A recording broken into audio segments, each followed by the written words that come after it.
শুভেচ্ছা মাছরাঙা দেশের সংবাদে সবাইকে স্বাগত জানাচ্ছি আমি সুমাইয়া সাজ্জাদ।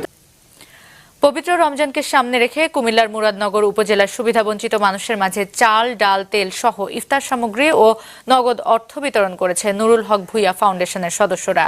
গতকাল উপজেলার রাজবাড়ী গ্রামে প্রয়াত নুরুল হক ভূঁইয়ার বাড়ির আঙিনায় ফাউন্ডেশনের আয়োজনে কয়েকশো সুবিধাবঞ্চিত মানুষের মাঝে চাল, চিনি, লবণ, ছোলা সহ নানা খাদ্য সামগ্রী ও নগদ টাকা বিতরণ করা হয়। প্রতি বছর রমজানে এ উদ্যোগ নেন ফাউন্ডেশনটি। এছাড়াও অসহায় মানুষের মাঝে শীতের পোশাক ও শিক্ষা উপকরণ বিতরণ করা হয়।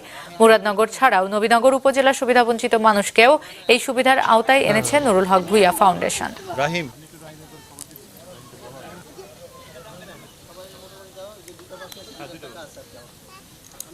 সবাই মোটামুটি দাও, যে দুইটা বাকি আছে দুইটা টাকা আছে মোটামুটি 60 জনের একটা।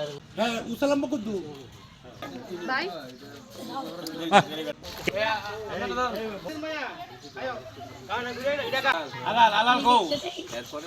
আজকে আমরা যে সামনে রমজান রেখে যে আইটেমগুলি আমরা দিয়েছি, চাল, ডাল, তারপরে পেঁয়াজ, তারপরে লবণ, চিনি, ছোলা, মুড়ি, যেগুলি রমজানের নিত্য প্রয়োজনীয় জিনিস সেগুলি দিয়েছি।